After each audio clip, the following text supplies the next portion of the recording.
Yep, all titled. So I'm live here. 1, 2. All right. Oh, much better quality. Yeah, it's crazy, eh? All right. Ready? Yeah. 3, 2, 1. Live. Stress is wrecking your gut. There's no doubt about it, and it's causing you to flare up. But there are some simple things that you can do to actually fight back against this stress. Now I'm going to be showing you here exactly what stress is doing to your gut, how it's hammering your microbiome, your immune system, and your gut lining. I'm going to show you how this is actually contributing to your existing bowel issues or bowel disease, and of course what you can do to beat this stress and ultimately heal your gut, because you can't avoid this stress, so we have to figure out how to fight back. Now, if you don't know me, my name is Josh Deck. I'm a Crohn's colitis specialist and a physician's consultant for complex gut diseases like IBD and IBS. And I do these videos so you can learn how to heal your gut naturally, because you absolutely can, regardless of the fact that your doctor probably told you, no, you can just manage it. I disagree. Now, I'm going to give you guys a free guide during this process as well. So make sure you comment the word stress, and we're going to send you a link to a PDF that summarizes all of this, all the supplements, all the steps, everything in that. You comment the word stress to get that. Here's what we're really getting into. First thing we want to know is, what is stress actually doing to you? How is it actually managing or damaging your gut? And at any point during this process, by the way, if you have any questions, I have my other phone here, all the cameras. So drop your comments below, and we're going to make sure we have a chance to get to those questions at any point during this video. So the first question we're asking is, what is stress doing to your gut? First thing that we want to look at is going to be your microbiome. When we're looking at your microbiome, stress creates a state what's called dysbiosis. This is a dysregulated or imbalanced microbiome. Now, what is your microbiome? That's all your bacteria living inside of your gut. It's about 3 to 5 pounds in the average adult, and about 80–90% of it lives in what's called the cecum. So it's right here on the right side, right where your small intestine connects to your large. That little pocket of large intestine contains about 80% of your gut bacteria.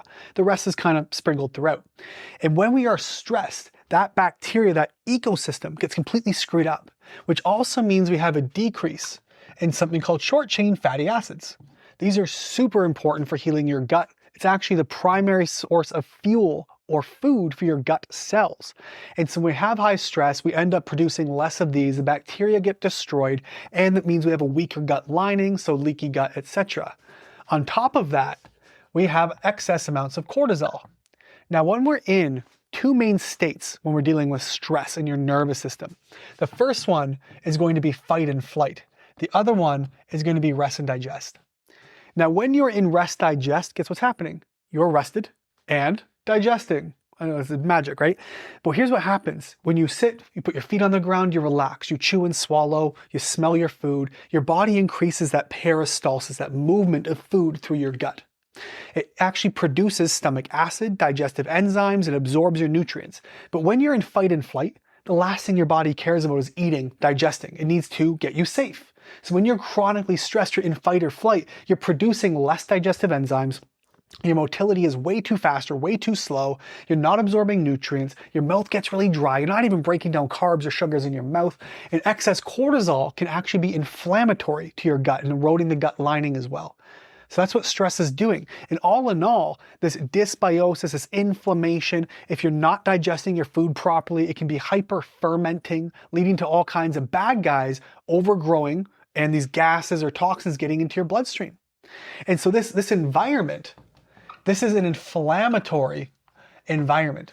And inflammatory environments favor bad bacteria. So E. coli, Clostridium, Candida, all kinds of other inflammatory triggering types of bacteria, Klebsiella, Citrobacter, Proteus, all these things that can overgrow becomes highly problematic. And so we end up happening, all in all, like we talked about, this fight and flight, you have this decreased digestive function. So you're not breaking down, digesting, absorbing the low HCl or stomach acid, the low or poor quality digestive enzymes. You start losing this. Motility gets all screwed up. These undigested foods actually end up fermenting. And now you have all these nasty gases being produced, these undigested proteins, and these toxins from this disrupted microbiome. We call these LPS or endotoxins. You have undigested food, and then you have ferments bad gases and these extra proteins, together they actually leak, get into your bloodstream and circulate around your body, creating inflammatory responses. And so now we have this screwed up digestive function, increased bacteria, inflammation, leaky gut, poor digestion, poor immune function, because we're also decreasing our nutrient absorption. So now we get an increase of something called zonulin. Now, zonulin is a protein that breaks down these gap junctions. All the cells in your gut, they're like stitched together with these tight junctions. Zonulin is a protein that breaks these down. It actually breaks down what's called occludin and claudin. I'll see if I can write these down here for you. Occludin and claudin. Occlude as in occluding, right? Sealing off. The zonulin breaks these down, breaks these down, and then your cells spread apart, meaning you have leaks in your gut and things leak out that get into your blood. And now we have these proteins, these toxins, these LPS circulating around your system, creating inflammatory responses, triggering your immune system. Then what happens is your immune system does what? It gets really, really fighty. Now you have an increase in all kinds of immune responses. Not to get super, super technical, but there's all kinds of stuff that we can see, like we'll call them TNF alpha, we have interferon gamma, you have interleukin 6, all these different inflammatory markers, interleukin 18, one you're commonly familiar with as well, your CRP, you'll see your C-reactive protein on blood. Stress drives all these things up. It drives up all these inflammatory markers. And now here's what's interesting. A lot of these markers that your stress actually pushes up to say inflame more. Did you know drugs like Remicade, your corticosteroids like your budesonide and prednisone, your JAK inhibitors, those drugs are suppressing these immune pathways. And when you're stressed, they come right back up. Think about it. The reason stress flares you up, your immune system is hyperreactive. All these pathways of your immune system are hyperreactive. So you're inflamed, you're aggravated, irritated, there's ulcers and fistulas and bleeding and mucus and all this stuff. Those drugs come in and suppress them. So that's why you feel better. But then you get stressed, they go right back up again. And now the drugs have to fight on two different fronts. And this is why we're constantly having issues with stress. And so here's what we're going to do. Your existing bowel issues, they're going to be worsened. They're going to be sped up or slowed down. So if you're constipated or have loose bowels all the time, it's increasing your inflammation. It increases, we'll say increasing poor digestion, and it increases this immune activity. So everything about your bowels right now that you're dealing with, which is inflammatory, irritated, whatever it is now ramped up under stress. This is why I say comment the word stress, and we're going to send you a free PDF you can download with a whole guide on summarizing this whole thing, all my supplements, all the things we recommend for you guys to manage this. Which brings us to our next stage, which is what do you do about it? If you have any questions, drop them in the chat. This is a great time to do it. We're going to get to them at the end. So what do you do about stress? How do you beat it? There's a few lifestyle things, there's some supplementary things, and some basic steps that you can take to actually manage it. Now, drinking, smoking, not going to be the thing to deal with this for you. I'm telling you right now, there's a lot more side effects and drawbacks from just getting drunk and drinking away your sorrows. Makes things way worse. So here's what we're going to look at for you. The first thing we can look at is a really simple, what we call box breathing. Now, box breathing is very, very easy. It's literally the reason we say box breathing is the typical setup for box breathing might look something like 4 seconds in. So that's a nice in the nose, count to 4, and you're going to hold that for 4 more seconds, and then you breathe out for 4 seconds, and then pause with empty lungs for 4 seconds. Now what we're not doing, if 4 is too much, maybe it's 4 inhale, 2 hold for you, 6 exhale, 2 hold for you. That's fine. What we don't want to do is breathe all the way in and fill your lungs up and then breathe all the way out and have nothing left to work with. You don't want to stress your body. If your heart rate is speeding up, you're feeling anxious, change your breath. Maybe it's 4 in, hold it gently for 2 seconds, breathe through pursed lips like you're breathing through a straw, and breathe out for 5 seconds, then pause. And that's maybe your pattern. This box breathing is your own time. So maybe it's going to be like a rectangle breathe. If that works better for you, that's fine. But that's the idea. I'm going to change out my marker here because this one is old and dry, and that's my fault for leaving it the wrong way. All right, so that's box breathing number 1. Some other things we can do to manage the stress is going to be dietary. Believe it or not, stress, we talked about all these immune pathways. They sit under these umbrellas. And these umbrellas we call Th1 and Th2. Now, Th1 is your innate immune system. You scrape your knee, you catch a cold, all that stuff is taken care of. Th2 deals with some other specific stuff, parasites and fungus and other things it can battle. But Th2, when it's active, also produces histamines. So if you're having, with your bowel issues, if you're having, like you scratch your skin and it's bright red, you're prone to welts. If you are somebody who's got chronic sinus issues, maybe you have palpitations or anxiety, you get bloated when you eat things like vinegars, cured meats, fermented foods, all that stuff. Those are high histamines. These are histamine type reactions. You're somebody with allergies. Maybe you've got skin issues, psoriasis, eczema, you're prone to rashes and hives. All these things can be histamines. Now, histamines show up a lot of ways in the body. But in bowel diseases like Crohn's colitis and even some IBS, histamines are very prominent. So simply doing a low histamine diet keeps that immune pathway calm. And that's why dietary things matter. Short-term stress is that innate immune system. Long-term stress can create histamine imbalances. So if you're under chronic stress, there's trauma, you're in a job that you hate, a relationship that's toxic, all this stuff is going to trigger these pathways. Now, we also want to unburden your body. Right? Because being burdened by a lot of stuff is what makes us sick. And so another thing we can work on is going to be detoxing. I almost forgot how to spell the word sweat for a sec there, but we can work on sweating. Now this can be gentle exercise, it could be saunas, it could be infrared or red light, but just getting that detoxing out of your body and then of course replenishing. So certain things we can start to take, like trace mineral supplements. They're often what's called desalinated seawater. So it's a concentrated form of seawater where it's just all the mineral content without the salt. It's really quite bitter, but really good for you as well. So we can work on some of that. If you're feeling stressed out, you want to calm your body down, you can actually try what's called a magnesium chloride or other, even Epsom salt's going to be fine, but like a foot soak. Get some of that magnesium in your body. You can actually take a magnesium glycinate, helps some people sleep, puts them right to bed. Not me, but I enjoy the way it makes my body feel. Magnesium is needed for stuff. Magnesium can help bring some of this stuff down.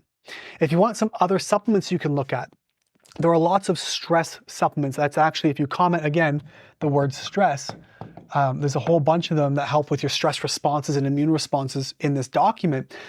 But you can take certain things to help regulate cortisol. Things like magnolia. And that's a magnolia bark typically. There are other supplements that you can utilize to help your body chill out, calm down, like lemon balm. I'll put it up here. You can use lemon balm or valerian.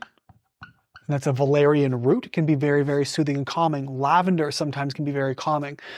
There are certain compounds you can use to digest or break down histamines if you have a lot of them, like DAO. This stands for diamine oxidase. It's a bit more expensive. So if you're having histamine issues, go with certain things like stinging nettle, perilla oil, quercetin, again, magnesium, stuff like that. There's Histo-X is another one that's like a combination. But histamine digesting herbs can really help with some of this stuff as well. If you're stressed out and having trouble sleeping because your mind's racing at 1,000 miles an hour, couple of things. One, go get a chiropractic adjustment. When your neck's screwed up, everything's screwed up. Second to that as well, you can actually look at sleep support supplements. These can be things like L-theanine. And I think I actually put one in this document as well. That's a stress support, but for sleep. Contains L-theanine, lemon balm. You can use supplements on and off like GABA. GABA stands for gamma aminobutyric acid. And this one is sort of the down regulator, calms you down. It's a chill out thing for your body. So we want to make sure we can utilize all these properly. There's a lot of supplements we can utilize to help you get to sleep, like melatonin is really important. Now the thing with melatonin, keep in mind, it'll help you get to sleep and not help you stay asleep.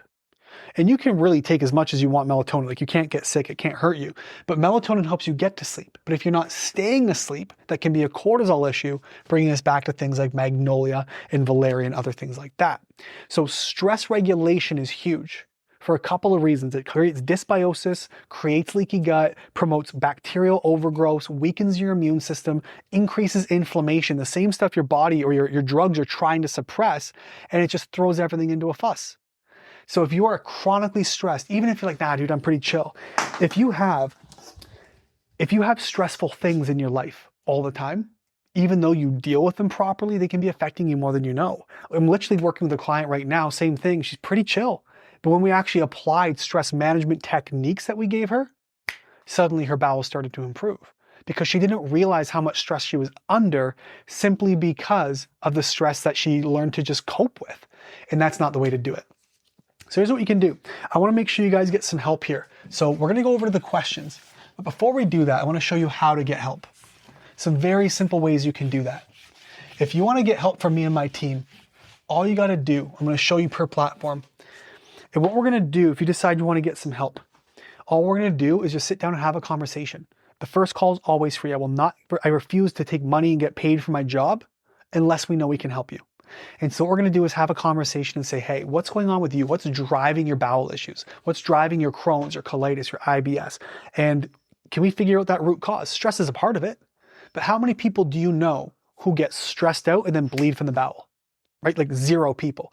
So the thing we have to look at here is when you're under stress, what other factors are filling your cup that makes you susceptible to blood, to mucus, to pain, to diarrhea, all these other things. There's always underlying cofactors.